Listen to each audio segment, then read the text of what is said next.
The following program is a Town of Colonie television production of the William K. Sanford Town Library.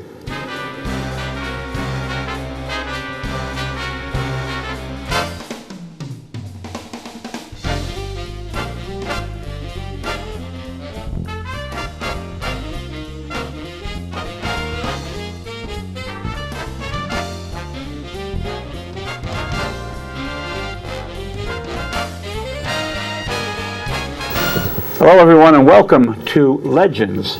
We had a few months hiatus from this program because I was doing some other work over the summer and early in the year. So this is the first program back from that hiatus. And we're going to talk today about a topic that you're hearing a lot about. And it's something that my generation was not really aware of. The implications of some of the ways that we were ruining our environment. And that's what we're going to be talking about today. We're going to be talking about environmental issues, specifically young people who look at environmental issues as one of the most pressing issues that we have in our society today, not just in the United States, but globally. My guest today is a person who has brought a lot of pride to the town of Colonie. He graduated from Shaker High School, recently graduated from Boston College, and for the last 2 summers has worked as an environmental activist for NYPIRG, New York Public Interest Research Group. My guest today is Andrew Nicholson. Welcome, Andrew. Hi, Tom. Nice to be here. Thanks. It's great to have you. Yeah. Andrew, the first question I want is, what inspired you to work on environmental issues? That's a good question. I mean, like you say, it is, to a lot of people in my generation, the most pressing issue that we have to deal with today. I actually, in high school, took an environmental science class my senior year because I didn't want to necessarily pursue, AP Bio or AP Chem, but we did at Shaker luckily have an AP environmental class with James Rodewald, who's a great teacher, great environmental activist himself. So that kind of taught me some of the initial lessons, some of the history. The first Earth Day, we're coming up on 50 years ago. So it's something that, has been around for a while, but I think it's also kind of in today's day and age, it's kind of that 50-year cycle, not only for environmental activism, but you see with other causes, obviously with the Women's March for Our Lives, BLM, there's really a surge in activism in general these days. And I think that for me, I wanted to make this kind of my personal issue because I think it's something that is intersectional with all the rest of those and will affect all of us one day. So I just saw the opportunity to get involved, and it turned out to be an awesome time at NYPIRG. So I think high school was probably when it started for me. Now, just, you're talking about activism. Right. Now, when I was growing up in the 60s, most young people were very active, and it was because of the racial issues, because of the Vietnam War, right, because of women's issues, because of gay liberation, and all those things. And young people my age back in the 60s were very much into helping our brothers and sisters. Do you see that more now with young people? Well, that's kind of what I was alluding to, I guess, Yeah. is like there's kind of that resurgence. I would say in the interim period, there's probably, a pushback to where, okay, we've done enough.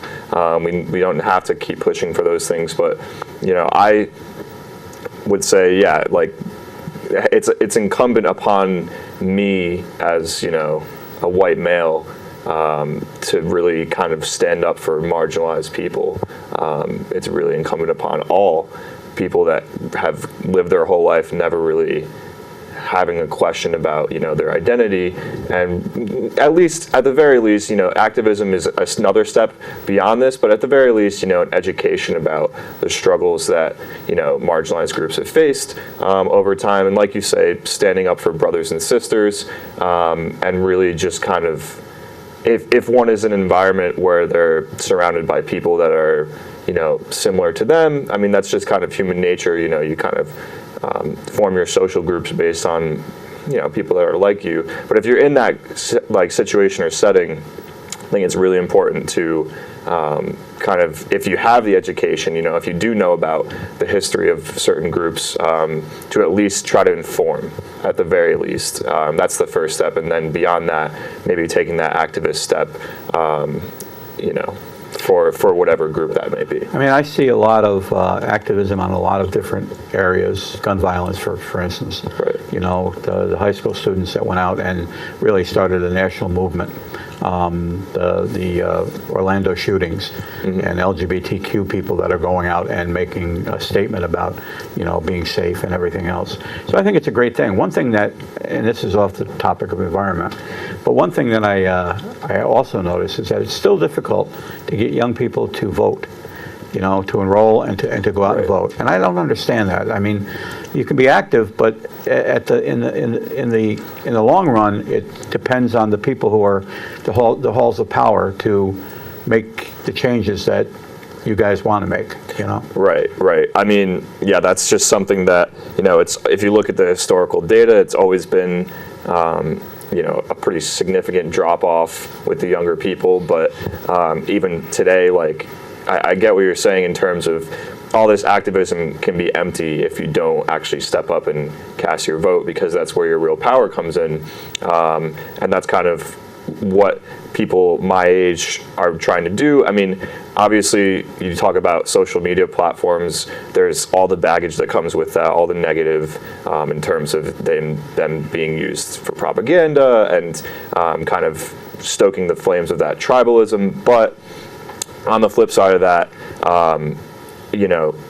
you can be nonpartisan and just tell people to vote. You don't have to necessarily endorse candidates. You can just say, hey, I am voting. And they do have like a feature on Facebook I've been seeing recently where people are sharing that they're registering to vote. Like, this is how much time you have left to register. And I think that's another important part, is just kind of letting people know the timeline of, like, you have to register by this date if you want to vote in a primary, and even taking it that one step further, and voting in primaries is kind of how people of my generation can actually be active in choosing candidates that more align with our views, more align with the future that we want, as opposed to just waiting for, say, a general election where maybe you're just choosing between the lesser of two evils.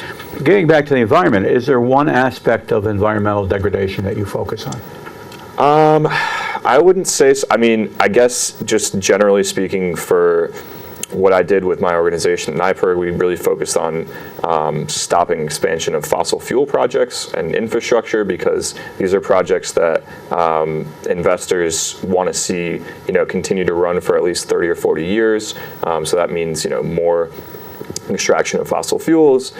New York State has taken a promise to, get to net zero in our emissions in the next 30 years. That's not going to happen if we continue building new fracked gas facilities throughout our state. So I would say that was probably the one issue at an organizational level that I would care the most about. One of my classmates at BC, one of my good friends, actually worked for Environment Mass this summer in Massachusetts, and they were a little bit more focused in their canvas and what they were trying to accomplish. They were trying to basically save the bees, as a lot of people know, and if you don't, the bee population has been absolutely, just decimated recently. And bees are probably the most important species on Earth in terms of keeping biodiversity and ecosystems running smoothly. Basically, they supply all of our food source by pollinating, and those pollinators have been hit hard by mainly by pesticides. They were trying to, in Massachusetts, ban the use of Roundup, which is a product from the Monsanto Corporation. So really trying to make sure that business is held accountable for the damage that they are doing, which I think is also taking it a step further in terms of really naming the bad actors that are causing some of the ill effects that we're currently seeing. What specific habits of people have you observed that contribute to environmental degradation? Well, it can be something, simple as littering, right? So, I mean, and that's the easiest one to fix, is just properly disposing of waste. I personally haven't taken it to this step yet because I'm not really I haven't moved on to like a stage where, you know, I know how, but a lot of people I worked with at NYPIRG compost, like that's just another extra step you can take. You know, you can have your regular waste, recycle, and then compost as well. And that was something I saw at my school the last year I was there. All the dining halls actually added that in. And they had a very useful like chart of things right by every trash receptacle of what goes in trash, what goes, or landfill, recycle, and compost. So that's a really good step I think people can take. But yeah, I guess just also being really mindful of where you spend your dollars. A lot of people obviously still have you know, gas burning automobiles, but maybe instead of going to Exxon, you know, or one of the larger ones, just go to Stewart's. I don't know where Stewart's shop or other smaller local gas stations get their gas from. I would have to check out the sourcing on that, but just not necessarily supporting those larger fossil fuel companies. But I guess it's really just, you know, being complicit in the whole, you know, system. And obviously that's a really broad statement. You know, it's always comes to the question of like, you know, what can I actually do as a citizen? Well, you know, I guess like you say, voting is very important, and having candidates who aren't taking, you know, the big money from the fossil fuel industry is a really big step, I think, in terms of trying to get that structural change. Which is one of the reasons why, if you get a knock on your door from a canvasser from NYPIRG asking for funds, it's because they're up against the large lobbying groups that are trying to influence and do influence our elected legislators to not be as environmentally friendly as probably would be best for the environment. So that's why NYPIRG is a non-profit organization. And Andrew, maybe you can tell us, you know, you're not Blair Horner. Right. But what is your opinion of NYPIRG? What do they do? So I guess at the core, the organization you could call a watchdog, because we don't only work to push for environmental policy. A big part of our work is anti-corruption in New York State, and like you say, fighting back against some of the bigger money that does operate in New York State politics. Voter reform is big too, with it. Right. So yeah, trying to help like more publicly financed elections throughout New York State.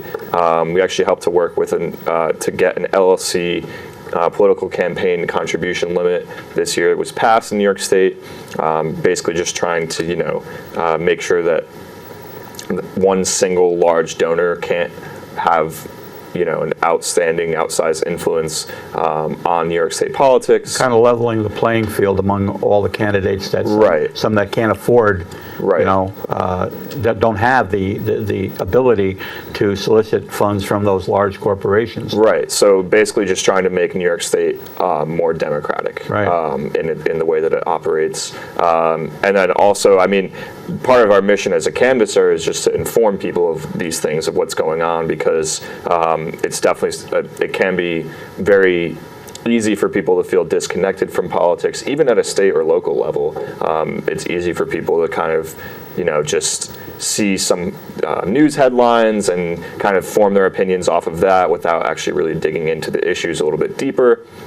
But yeah, we want them to know, like, hey, these fossil fuel infrastructure projects are going to happen unless, you know, we do something. If you and everyone in your neighborhood gave a small contribution of only just, you know, $20, $40 today, then NYPIRG can talk to more people. That's what really gives us strength at the end of the day. As a grassroots organization, obviously we need funds to continue operating and doing what we do.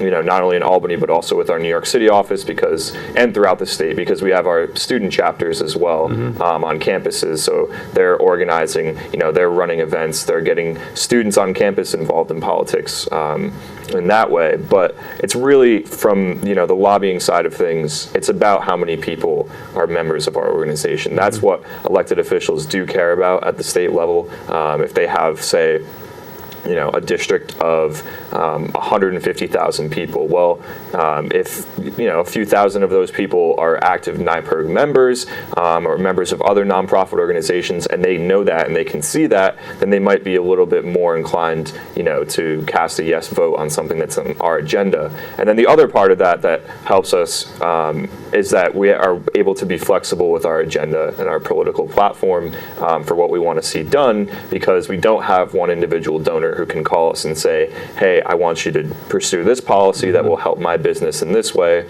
We don't do that at all. We act on what we feel is the best interests of New York State at all times, and that's based on the research that we do. So that's where the research part of our organization comes in. We have people that are constantly looking for small solutions, getting New York State towards a movement beyond certain single-use plastics, for example. And we did well enough fundraising in the last year that we were able to hire an environmental policy director. So she is Liz Moran. She's awesome. She's been able to, be much more active on the ground in talking to local officials, helping to get, for example, like the city of Troy recently passing something moving beyond some single-use plastics. So just small changes like that, but then also looking for larger changes at a state level. When we have, close to 100,000 people behind us, we're able to be flexible and do what is best on behalf of not only our members, but every single New York State citizen, even if they aren't contributing. But just that in itself, should be enough to say, hey, you should maybe just give us a once-a-year contribution. I know that Albany County, under the leadership of our county executive, Dan McCoy, has made significant strides in environmental issues to become a green county, a very green county. Banning plastics, and now they're doing it with straws, I guess. You have to have paper straws rather than plastic straws. Those things they seem small, but they're very important. And everybody says, oh, we're a do-good county now. No, we're, I think, a progressive county that is looking at the big picture. Yeah. I mean, it's very easy to kind of, on the flip side of things, say, oh, they're trying to take away your plastic straws, like, they're trying to make you, never eat steak again. Like, I've been hearing things like that recently. And it's not about, anyone trying to take things away. It's just doing things in a smarter, more efficient way that, can benefit not only our communities, but the broader world. That's the thing is, if you contextualize, yes, I am a resident of the town of Colonie. I'm a resident of Albany County, New York State, the United States, but I'm also a global citizen. Right. Everything that I do, even it might seem small here in the Capital Region in Albany County, and the other core counties of the Capital District, we are, still a pretty important place, and things that we do, have repercussions on the global scale, and I think that kind of extends to all people in America, definitely. As we tape this today, the United Nations is holding its annual meeting of all world leaders to discuss a lot of issues. Now, today there was an environmental conference, environmental summit at the United Nations, where all nations went to. Our president went for 14 minutes and then walked out in the middle of it. So I guess that kind of tells you where the environment stands in the eyes of the administration. It's not that important, apparently. The French Accord and everything else that we refuse to get involved in. There was a person who worked for NYPIRG, Andrew, by the name of Judy Enck. Judy was the environmental coordinator for NYPIRG, and then actually worked her way up and was appointed by President Obama as a regional director with the environmental, what is EPA? it? EPA, yeah, Environment Protection Agency. And she's a native of this area, and it's very, very, so maybe you might look at that at some point. Right, yeah. What do you think you're going to maintain your work in the environment? I know you're looking right now, trying to decide what you want to do. Yeah. But what do you think? I mean, yeah, if the opportunities are out there, I would love to make it. There's one thing to have a job, but then there's another thing to have a vocation, something that kind of is that sweet spot, the middle part of the Venn diagram of what I think I can do best in the world, and what the world kind of needs of me. And so that's kind of where I think I would fit. But yeah, I think that, even if I decide to, pursue a career that's outside of this realm, it doesn't mean that my activism is over. And I think that is true for people that are in fields that maybe even, I've talked to people who work in New York State while I was canvassing who said, hey, I love what you guys do, but there's somewhat of a conflict of interest here, since you're lobbying maybe my state agency or something. But there are other ways, there are always ways that you can, continue to fight for justice in this sense, and climate justice. As it's stuff as little as, having a balanced and open dialogue with your neighbors that might not agree with you, that might feel that things are overblown, and trying to just inform and keep yourself informed on the issues. But I'd love to continue to pursue a career in possibly nonprofit leadership in the future. What's the reaction that people give you when you go to the door? Oh, I mean, I got everything, things ranging from, on the positive end, and we had, we carried with us some past member cards, so we knew if we were going up to a house, if this person had donated in the past, which was always, a little bit nicer knowing that they had at least supported us at one point. Mm-hmm. And so at those doors, you might get, oh, NYPIRG, I love you guys. Let me go get my checkbook for, a donation. And then you kind of want to stop them and say, wait, let me actually tell you about what we're doing right now. But some people had that, glowing reaction. And on the flip side of that, doors slammed in the face, the no soliciting sign, someone, you knock on the door and they're like, hey, read the sign, pal. And it's like, well, we're not actually soliciting. We're not selling anything. Mm-hmm.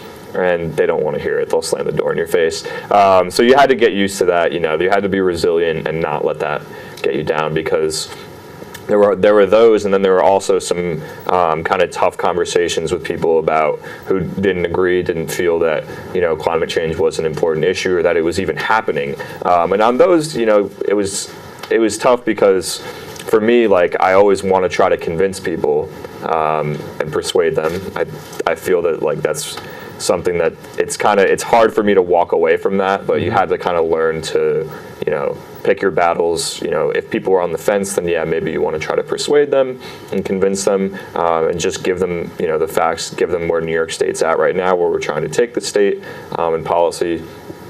But those were I think the most rewarding, though, were the interactions with people that were maybe at first you can kind of tell by their body language. They're like, what is this? Why is this kid at my door? I don't want to get involved with politics necessarily, mm-hmm. but kind of really showing them, that we do make a difference, that you can make a difference, not only by donating to certain, nonprofit groups, but also just letting them know that, hey, you can vote. With your head, definitely. We see the headline all the time, hottest year on record. And actually, NASA data kind of confirms that. On a scale of 1 to 10, how concerned should we be about climate change? I guess that depends on, how concerned you are about future generations. Because if you are concerned about the future of the human race, then it's clearly a 10. I mean, it kind of speaks to me, about the short versus long-term thinking that people have, and if you can't, it's such a large problem. It's literally, if you had to design the most difficult situation to deal with politically in a lab, it would probably be climate change. And here we are, we have it. It's not something that's very palatable for people. They don't like to talk about. It's kind of taboo. It's not comfortable to talk about existential threats. No one really wants to get that, morbid about things. But that's the reality that we have, and mm-hmm. That's what the science is telling us. And it's hard to see it happening here in upstate New York, but it's the little things like, the flooding that's going on in the middle of the country right now. We're getting 100-year floods happening 3 times in a decade. That doesn't happen with business as usual for Mother Nature, and Mother Nature doesn't care if we're conducting business as usual and continuing to degrade the environment. It's just going to happen, whether we like it or not. And I think it's tough for people to talk about also because we like to see things in like this binary opposition of, oh, okay, well, we either, it's kind of like George Bush saying like mission accomplished. It's like either we get it done or we don't.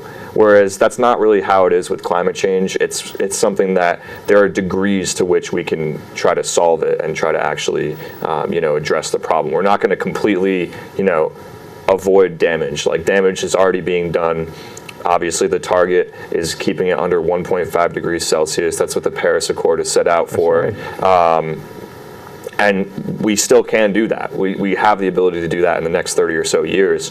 But even if we do, just barely get in under that level, like we've still done some damage. So it's not like, I just don't think it should be framed in that binary of like, we either solve it or we don't. There are degrees to which we can help the problem. When I was taking a look at everything, I read a lot of the Paris Agreement.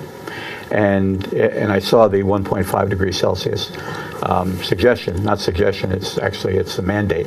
Right. Now you talked about morbidity and being morbid about things. They're very morbid about what the end of the world scenario would be like if this doesn't happen. It doesn't look good. No. And it's something that people, if you take a look at some of what they're saying about what happens if we don't start doing things, and it's not just the United States, it's the world. Right. Every country in the world is, has their own responsibility.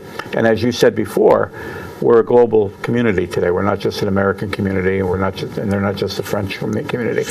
Yep. We're a global community, and we need to do this for the future of the world, and I think that's something we need to take a look at. And it's not just, like I said, it's not just the United States, it's all over the world that this has to happen.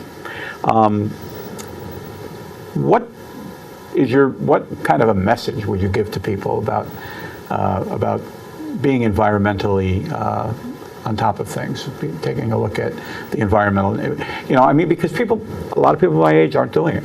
Right. It's just like, hey, I don't care. And I have to tell you, myself, until very recently, I wasn't concerned about the environment. I didn't care about cutting down trees, and I didn't, I love animals, so if I hear an animal is endangered, I get very upset about it. Right. But now I'm starting to look at, and as you said, I'm starting to look at as a person who's 67, 68 years old, that I'm looking at, what's our legacy as older people to the new generation? I guess, that's the thing is, like, it seems, it's such a large, multifaceted thing, and like, there are good actors, there are bad actors out there, just continue to be a good actor in everything that you do, but also, that was something else I got at the door a lot from people that were kind of in opposition was, oh, I've done my own research, like, you should do your own research, like, you're being brainwashed. I would say, yes, do your own research, but make sure that, the sources that you're looking at for your information that's informing how you act, how you vote, how you live your life, make sure that those sources of information are as unbiased as possible, which is a hard thing to do. It's really difficult to, get the unadulterated truth, especially now with all the sources that we have for information. But I guess the other way that you can do that outside of doing your own research is, in your community, talk to, younger people. Talk to them, see what they think about these things. Like this conversation that we're having right now. I don't know how many people are going to see this, how many people are going to, actually take this in, but it's an important thing to do. And it's also important, to be honest with yourself, like you are right now, and saying that, hey, maybe I didn't really care so much about this 10, 15, 20 years ago, but now that, the evidence is piling up of what's going on, it's kind of impossible to ignore. So just, being honest with yourself and continuing that accountability. Well, things are scientifically proven, like this is. It's hard to argue against it. And I don't understand how anybody can argue against something that the scientists have said, this is not a possibility, this is a definite. and it's going on right now in our country. Now, to your future, you're definitely a leader from what I've seen, and I do know Andrew's family. His mom is an activist for the Alzheimer's Association. Yep. His dad was a former principal of Sand Creek Junior High School, and is also in tune with what you're doing. But and the way that you speak and your passion shows for this particular issue. What can you do as one of the leaders? What can you do above and beyond NYPIRG and everything else? And you said talk to people, which I think is important. But are there organizations where young people go out now, like the kids that are involved in the gun violence? Right. Last week we saw a lot of students march around the world, but even in Albany, about climate change and all of that, all those things. Because these are high school kids that were deciding that they wanted to do this. What can you do as one of the leaders in the younger generation in this issue of environmental protection? So I guess part of being the global citizen, even though I'm saying, I am a citizen of the world, which is much greater than where I am now, kind of the flip side of that thinking is, think globally but act locally. Make sure you're in tune with everything going on in your state, in your county, in terms of environmental policy. Continue to put pressure on elected officials in whatever way that may be. So being informed on, say, like how the Empire State Plaza is being powered, which now there still is a fight going on over that. Luckily, it is not going to be powered, by the gas microgrid that was planned. I see they just changed that. Right, so it's going to come from solar for at least 50%. They're trying to get that number up to 100%. So realizing that those things are going on all the time, those decisions are always happening, and to be a leader, I mean, making this my vocation would be, the easiest way to actually be on the inside of things and be kind of at the table. But everyone has the opportunity to have a seat at that table. And if we all take the time to sit down at it, then there is power in the people, and things can get done. But for me as an individual, it's every little thing that I do. And doing so in a way that isn't confrontational with people that don't necessarily see it in the way that I do, really keeping the dialogue open, but then also pushing for actions locally as well. I think is kind of the best way forward.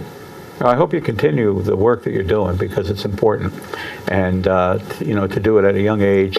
I think more than you realize, your passion and your activism really resonates positively with the older generation too. I think we're at a point now that we look at young people to be leaders and to actually educate us. I don't subscribe to I'm the one with all the experience, so listen to me. You're the one with the experience, and you're the one with the vision, and you're the one with the knowledge that can educate us about the environment. So, Andrew, I want to thank you for being with us today. This was a great show. I appreciate your passion, and I appreciate everything you had to say. And we will see you next month on another edition of Legends. Thanks for watching.